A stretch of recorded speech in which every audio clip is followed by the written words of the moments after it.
Friends എല്ലാവർക്കും നമസ്കാരം. എല്ലാവരും കാത്തിരിക്കുന്ന നിങ്ങളുടെ പുതുപുത്തൻ വിശേഷത്തിലേക്ക് ഏവർക്കും സ്വാഗതം. അങ്ങനെ പോരുകോഴിയെ പോലെ നിൽക്കുകയാണ് നമ്മുടെ സച്ചിയും രേവതിയും. കാരണം സച്ചി ആറ്റുനോറ്റ് കൊണ്ടുവരുന്ന മദ്യമാണ് രേവതി തട്ടിമറിച്ച് കളഞ്ഞിരിക്കുന്നത്. എന്തായാലും സച്ചിക്ക് സഹിച്ചില്ല കേട്ടോ. സച്ചി ദേഷ്യത്തില് ഇടീന്നും പറഞ്ഞിട്ട് അവളെ പിടിച്ച ഒറ്റ തള്ള്. എന്തായാലും നമ്മുടെ രേവതി തള്ളി ആ ഒരു ഭിത്തിയിലേക്ക് ഇങ്ങനെ ചാരി നിന്ന സമയത്താണ് ഫോൺ ബെല്ലടിക്കുന്നത് കേട്ടത്. അവനാണെങ്കിൽ ദേഷ്യത്തോടു കൂടി നിന്ന് അലറാണ്. എന്തായാലും പെട്ടെന്ന് തന്നെ ഫോൺ ബെല്ലടിക്കുന്നത് കേട്ട് കഴിഞ്ഞപ്പോഴേക്കും രേവതി പിന്നെ ദേഷ്യത്തോടെ നോക്കിയിട്ട് ഫോൺ എടുക്കാനായിട്ട് പോയി. ഫോൺ എടുത്തു കഴിഞ്ഞപ്പോഴേക്കും അകത്തെ പോയി റൂമിൽ ഒന്ന് ഫോൺ വിളിച്ച് ചെയ്യാണ്. അപ്പം അമ്മയാണ് വിളിച്ചത്. എന്താ അമ്മയെന്ന് ചോദിച്ചു കഴിഞ്ഞപ്പോഴേക്കും, നീ ഭാഗ്യം ചെയ്തവളാണ് മോളെ, നിനക്ക് അങ്ങനെ ഒരു ഭർത്താവിനെ കിട്ടുന്നത് നിന്റെ ഭാഗ്യം കൊണ്ടാണ് എന്നൊക്കെ പറഞ്ഞു കഴിഞ്ഞപ്പോഴേക്കും ഞെട്ടിപ്പോയിട്ടോ രേവതി. അമ്മ എന്തൊക്കെയാ പറയുന്നേ?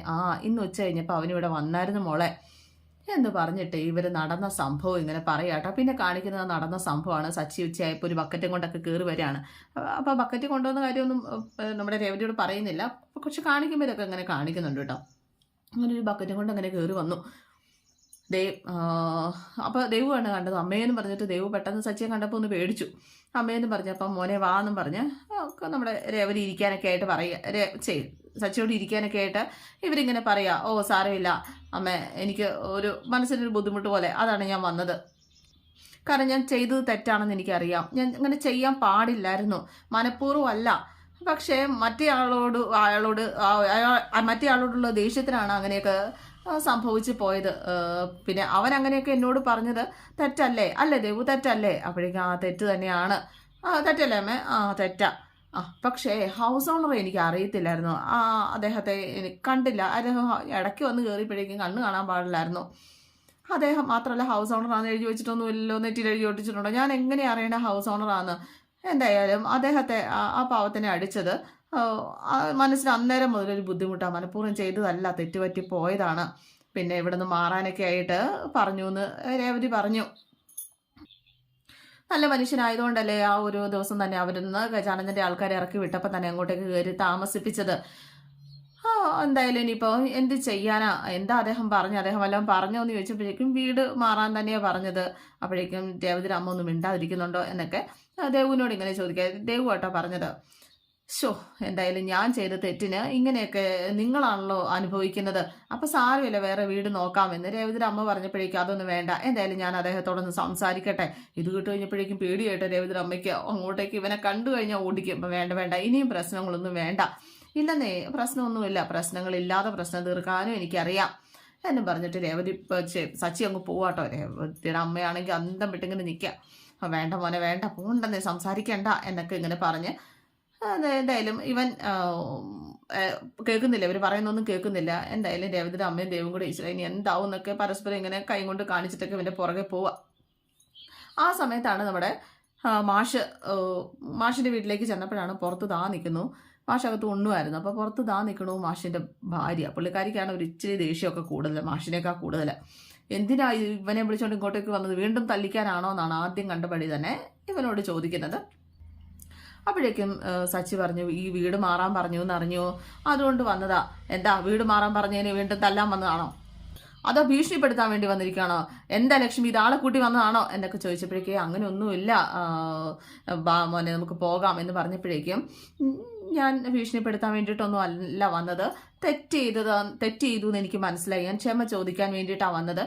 നിങ്ങൾക്ക് എന്നോട് ദേഷ്യം ഉണ്ടാകും, അതിപ്പോൾ ആരാണേലും ദേഷ്യം ഉണ്ടാകും എന്നോട്, ആ ഒരു രീതിയിലാണല്ലോ ചെയ്തത്. പക്ഷെ മറ്റേ ആള് നമുക്ക് സഹിക്കാൻ പറ്റാത്ത രീതിയിൽ നമ്മളെ അപമാനിച്ച് സംസാരിച്ചപ്പോഴാണ് ഇടയ്ക്ക് മാഷ് കയറി വന്നത്. പെട്ടെന്ന് അങ്ങ് സംഭവിച്ചു പോയി, പറ്റിപ്പോയതാണ്, തെറ്റാണ്, എൻ്റെ ഭാഗത്ത് തന്നെയാണ് തെറ്റ് എന്നൊക്കെ സച്ചി ഇങ്ങനെ പറയാണ്. എന്തായാലും എനിക്കൊരു ശീലമുണ്ട്, എന്തായാലും തെറ്റാന്ന് കണ്ടു കഴിഞ്ഞിട്ടുണ്ടെങ്കിൽ എനിക്ക് ക്ഷമ പറയണം. കാരണം മറ്റാരും ഞാൻ കാരണം വേദനിക്കാനായിട്ട് പാടില്ല, അതുകൊണ്ടാണ് ഞാൻ വന്നത്. തെറ്റ് സംഭവിച്ചു, എനിക്ക് മാപ്പ് തരണം എന്നൊക്കെ പറഞ്ഞ് ഇവന് കൈ കൂപ്പി പിടിച്ചിങ്ങനെ നിൽക്കുക. അപ്പോഴേക്കും മാഷ് അങ്ങോട്ടേക്ക് വന്നു. എന്താടാ എന്ന് ചോദിച്ചുകൊണ്ട്. അപ്പം ദയവ് ചെയ്ത് വീട് വിട്ട് പോകാനായിട്ട് പറയരുത്, കാരണം 2 സ്ത്രീകൾ തന്നെയാണോ താമസിക്കുന്നത്. ശരത്താണേലും കോളേജിൽ പഠിക്കുന്നേ ഉള്ളൂ. ദയവ് ചെയ്ത് വാടകയൊക്കെ വേണമെങ്കിൽ ഞാൻ റെഡിയാക്കി തന്നോളാം, കുഴപ്പമൊന്നുമില്ല. എന്തായാലും ഇവരുടെ അച്ഛനെ ഓർത്തിട്ട്, രേവതിയുടെ അച്ഛനെ ഓർത്തിട്ടെങ്കിലും, രേവതിയുടെ അച്ഛനെ ഓർത്തിട്ട് തന്നെയാണ് നിങ്ങൾ വീട് കൊടുത്തതെന്നൊക്കെ എനിക്കറിയാം. അബദ്ധം പറ്റിപ്പോയതാണ്, ഒരിക്കലും മനഃപൂർവ്വം ചെയ്തതല്ല. നല്ലവർക്കോ അല്ലെങ്കിൽ തെറ്റ് കണ്ടാൽ മാത്രമേ ഞാൻ പ്രതികരിക്കുകയുള്ളൂ. ഇത് പറ്റിപ്പോയതാണ് എന്നും പറഞ്ഞിട്ട് മാഷിനോട് സോറി പറയാണ്, ഇവനെ ക്ഷമിക്കണമെന്ന് പറയാം. അപ്പോഴേക്ക് ഈ ഭാര്യ പറഞ്ഞു, പറ്റത്തില്ല, നീ തല്ലിയിട്ട് പോവും, ഞങ്ങൾ എന്നെ അത് കണ്ട് മിണ്ടാതിരിക്കണം എന്ന് പറഞ്ഞു കഴിഞ്ഞപ്പോഴേക്ക് ഞാൻ പറഞ്ഞല്ലോ തെറ്റ് പറ്റിപ്പോയതാണ്, എനിക്ക് എന്നെ ശിക്ഷിച്ചോളൂ, എന്തിനാണ്, ഞാനല്ലേ തല്ലിയത്, എന്നെ ശിക്ഷിച്ചോ. പക്ഷെ ഇവരെ എന്തിനാ വെറുതെ ശിക്ഷിക്കുന്നത്, ഇവരെ എന്തിനാണ് പെരുവഴിയിൽ ഇറക്കുന്നത്, ഒരു കാര്യം ചെയ്യുക, പോലീസിനെ വിളിക്കുക, ഞാൻ ജയിലിൽ പോയി കിടന്നോളാം, പോലീസിനെ വിളിക്കുക, ഞാൻ സമ്മതിച്ചോളാം, തല്ലി എന്ന് ഞാൻ സമ്മതിച്ചോളാം, തമാശയ്ക്ക് പറയല്ല, വിളിക്കുക. അപ്പോഴേക്കും മോനെ എന്താ നീ പറയുന്നത്, അപ്പോഴേക്കും അമ്മ തെറ്റ് എൻ്റെ ഭാഗത്താ എന്ന് ലക്ഷ്മിയോട് ഇങ്ങനെ പറയാണ്. ഞാൻ പറഞ്ഞത് വിശ്വാസമാകുന്നില്ലേ, പോലീസിനെ വിളിക്കുക. എന്തായാലും ഞാൻ ഈ ഒരു ലോകത്തിൽ എൻ്റെ ദൈവത്തെ പോലെ കാണുന്നത് എൻ്റെ അച്ഛനെയും അച്ഛമ്മയാണ്. എൻ്റെ അച്ഛൻ സത്യമായിട്ട് ഞാൻ പറയാണ്, മനഃപൂർവ്വം ചെയ്തതല്ല. പിന്നെ എൻ്റെ അച്ഛൻ സത്യമായിട്ട് ഞാൻ പറയാണ്, ഞാനിവിടെ നിൽക്കാം, ഞാൻ എങ്ങോട്ടും പോവില്ല, പോലീസിനെ വിളിക്കുക, ഞാൻ ജയിലിൽ പൊക്കോളാം. അപ്പോഴേക്കും പോലീസൊന്നും വേണ്ട, എന്തായാലും നീ മാപ്പ് ചോദിച്ചല്ലോ, നിനക്ക് തെറ്റ് മനസ്സിലായല്ലോ. അപ്പോഴേക്കും അപ്പം പിന്നെ ഇവർ വീട്ടിൽ നിന്ന് മാറണ്ടല്ലോ അല്ലേ എന്ന് ചോദിച്ചു കഴിഞ്ഞപ്പോഴേക്കും മാഷ് പറഞ്ഞ്, വേണ്ട, മാറണ്ട. അപ്പോൾ കുട്ടിയോട് ചോദിച്ചു, നിങ്ങളെന്താ വീണ്ടും, നിങ്ങൾക്കെന്താ പലയ്ക്ക് സുഖമില്ലേ എന്നൊക്കെ ചോദിച്ചു ദേഷ്യത്തോടെ. അപ്പോഴേക്കും ലക്ഷ്മിയൊക്കെ എന്ത് തെറ്റ് ചെയ്തു, ഇവനല്ലേ തല്ലിയത്, എന്തായാലും അവർ തെറ്റൊന്നും ചെയ്തിട്ടില്ലല്ലോ, ഇനിയിപ്പോൾ നമ്മൾ എന്തിനാ അത് മനസ്സിൽ വെച്ചുകൊണ്ടിരിക്കുന്നത്, കൃഷ്ണനെ ഓർത്തിട്ട് മാത്രമാണ് എന്നൊക്കെ ഇങ്ങനെ പറഞ്ഞപ്പോഴേക്കും നിങ്ങൾ ഇനി അനുഭവിച്ചാലേ പഠിക്കുകയുള്ളൂ എന്നൊക്കെ പറഞ്ഞിട്ട് ആ പുള്ളിക്കാരി അകത്തേക്ക് കയറി പോവാണ്.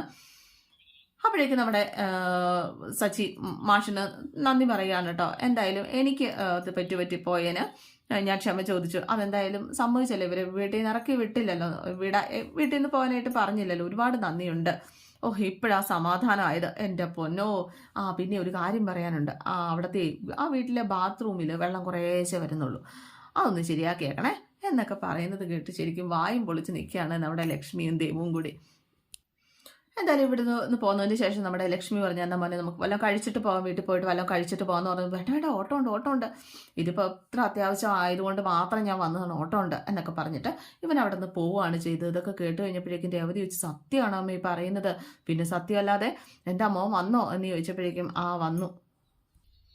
ഒരിക്കലും ഇങ്ങനെ താഴ്ന്ന് സംസാരിക്കുന്ന ഞങ്ങൾ വിചാരിച്ചില്ലായിരുന്നു എന്ന് ലക്ഷ്മിയൊക്കെ രേവതിയോട് ഇങ്ങനെ പറയാട്ടോ. അപ്പൊ ദേവും പറഞ്ഞു, എൻ്റെ പൊന്നെ, ആ ഒരു സമയത്ത് എന്ത് ദേഷ്യമായിരുന്നെന്നറിയാവോ, പക്ഷെ ആ ഒരു ദേഷ്യത്തിന്റെ സമയത്ത് ഹൗസ് ഓണർ മനസ്സിലാവാതെ തല്ലിയതാ, അല്ലാണ്ട് അറിഞ്ഞിട്ടല്ല. എന്തായാലും വന്ന് മാപ്പും ചോദിച്ചു.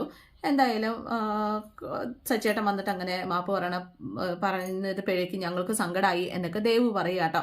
എന്തായാലും നല്ല മനുഷ്യനാണ്, എന്തോ ദേഷ്യത്തിൽ സംഭവിച്ചു പോയതാണ്. അപ്പോഴേക്കും ലക്ഷ്മി മേടിച്ചിട്ട്, മോളെ രേവതി, എന്തായാലും നിന്റെ ജീവിതത്തെക്കുറിച്ച് ഇനി ഞങ്ങൾക്ക് ഒരു വിഷമവും ഇല്ല, ഒരു ആശങ്കയില്ല, കാരണം ഒരു നല്ല മനുഷ്യന്റെ കൂടെയാണ് നീ ജീവിക്കുന്നത്.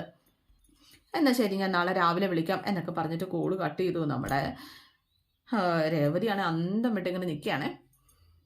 രേവതി എന്നിട്ട് സച്ചിൻ അരികിലേക്ക് ചെന്നു. സച്ചി അന്നേരത്തേനും തലയ്ക്ക് കൈയും കൊടുത്തിട്ട് ഇങ്ങനെ ഇരിക്കുക, കുടിക്കാനൊന്നും ഇല്ലല്ലോ. അപ്പോഴേക്കും രേവതി ചെന്നിട്ട്, ഹൗസ് ഓണറെ പോയി കണ്ടിരുന്നു അല്ലേ, എന്താ അതും തെറ്റാണോ? അപ്പോഴേക്കും, അല്ല നിങ്ങളൊന്നും പറഞ്ഞില്ല.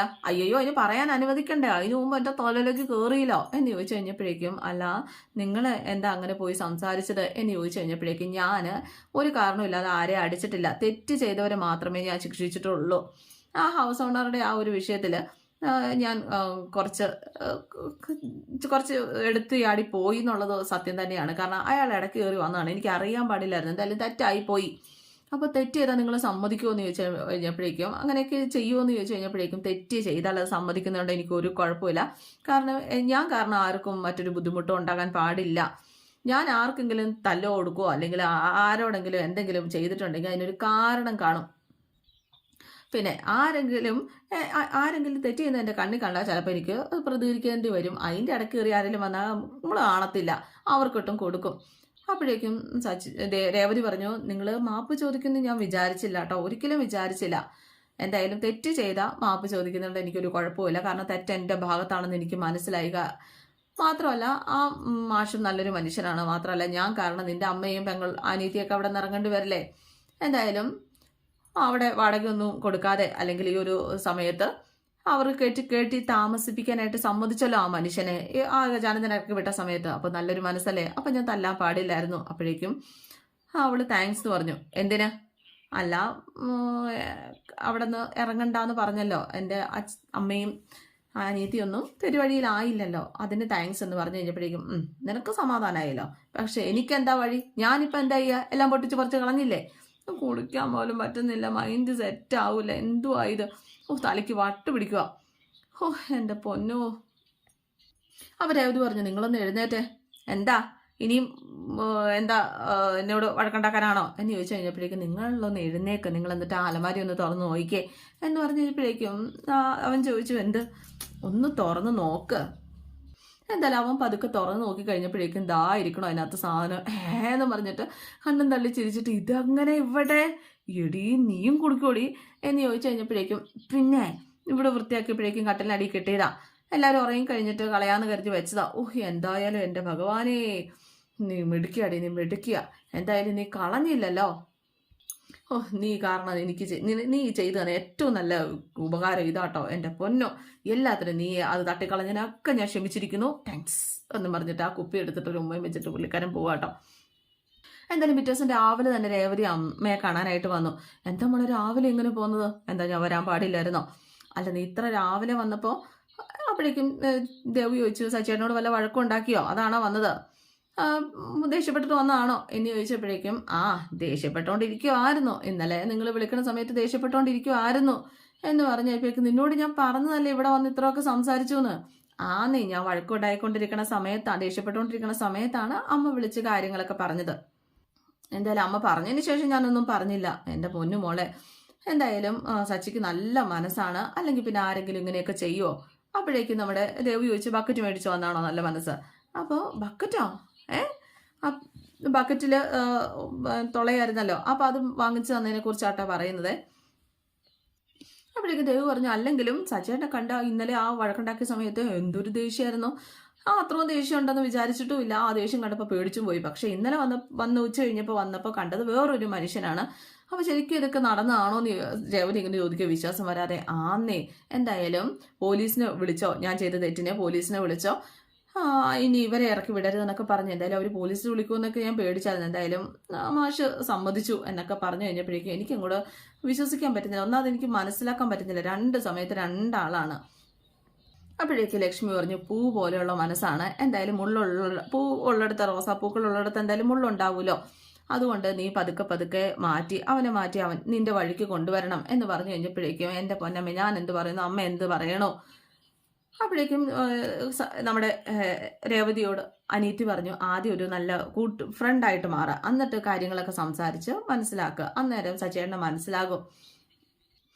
അപ്പോൾ രേവതി വെച്ച്, അമ്മ പൂ കൊണ്ട് കൊടുത്തോന്ന് ഇങ്ങനെ ചോദിക്കുകയാണ്. അപ്പോൾ ഇല്ല, പൂ കൊണ്ട് കൊടുക്കണം, എന്നാൽ കുറച്ച് പൂ എനിക്ക് എന്നിട്ട് സ്ഥലം പറഞ്ഞാൽ കൊണ്ട് കൊടുത്തോളാം എന്ന് പറഞ്ഞിട്ട് രേവതി പൂ കൊണ്ട് കൊടുക്കാനായിട്ട് പോവാണ്. ആ സമയത്ത് ഹൗസ് ഓണറുടെ ഭാര്യയെ കണ്ട് സംസാരിക്കുകയും ചെയ്യുന്നുണ്ട്. ഒരുപാട് നന്ദിയുണ്ട് എന്നൊക്കെ പറഞ്ഞിട്ട്. എന്തായാലും നമ്മുടെ രേവതിയും മാപ്പ് ചോദിക്കുകയാണ്. എന്തായാലും അമ്മയോട് അമ്മയ്ക്ക് മാപ്പ് കൊടുത്തല്ലോ, അല്ലെങ്കിൽ അമ്മയൊന്നും പോകണ്ട എന്ന് പറഞ്ഞല്ലോ, ആ വീട്ടിൽ നിന്ന് താമസിച്ചോളാൻ പറഞ്ഞല്ലോ, ആ ഒരു അതിനും നന്ദിയൊക്കെ പറയുകയാണ്. അപ്പോഴേക്കും ഈ പുള്ളിക്കാരി ഒരു നിബന്ധനയും കൂടെ വെക്കുകയാണ്, ഞങ്ങൾ മാപ്പ് കൊടുത്തു എന്നുള്ളതൊക്കെ കാര്യമാണ്, നിന്റെ അമ്മയ്ക്കും അനീതിക്കും ഇവിടെ താമസിക്കാം, പക്ഷേ നിന്റെ കെട്ടിയോൻ ഇടക്കിടക്ക് ഇങ്ങോട്ടേക്ക് വരാൻ പറ്റത്തില്ല. ഇത് കേട്ട് കഴിഞ്ഞപ്പോഴേക്കും ലക്ഷ്മി, എന്താ ചേച്ചി പറയുന്നത് എന്നിങ്ങനെ ചോദിച്ചു കഴിഞ്ഞപ്പോഴേക്കും, എന്തായാലും അവൻ ഇവിടെ വന്നു കഴിഞ്ഞിട്ടുണ്ടെങ്കിൽ ഞങ്ങൾ ഈ വീട് മാറാൻ പറയും എന്നൊക്കെ പറയാം കേട്ടോ. അപ്പോഴേക്കും അവർ പറഞ്ഞ്, ഞാൻ സംസാരിച്ചോളാം. ലക്ഷ്മിക്കാണെങ്കിൽ ഭയങ്കര സങ്കടം. അപ്പം അമ്മ അതൊന്നും ഓർത്ത് വിഷമിക്കേണ്ട, അദ്ദേഹം ഇങ്ങോട്ട് വരാതെ ഞാൻ നോക്കിക്കോളാം എന്ന് പറയാണ്. എന്നിട്ട് എന്തായാലും ഞങ്ങൾ പൂവൊക്കെ മേടിച്ചോണ്ട് പൂ കൊടുക്കാനുള്ളതൊക്കെ കൊടുത്തോളാം, പിന്നെ ഇവിടെ ഒരു ലോഡ്ജ് മാനേജർ ഉണ്ട്, ആ മാനേജർ അടുത്തുനിന്ന് പൂവിൻ്റെ പൈസ മേടിക്കാനുണ്ട്, അത് ഞാൻ മേടിച്ചോളാം എന്നൊക്കെ പറഞ്ഞിട്ട് നമ്മുടെ രേവതി പോവാണ് കേട്ടോ. അപ്പം രേവതി പോകുന്നത് ഏത് ലോഡ്ജാണെന്നറിയാവോ? ഈ സുധി താമസിക്കുന്ന ലോഡ്ജിലാണ്. സുധിയും ചന്ദ്രമതി അതിനകത്തിരിക്കുന്നതും സംസാരിക്കുന്നതും ഒക്കെ ഇത് ഇവിടെ രേവതി കണ്ടുപിടിക്കും.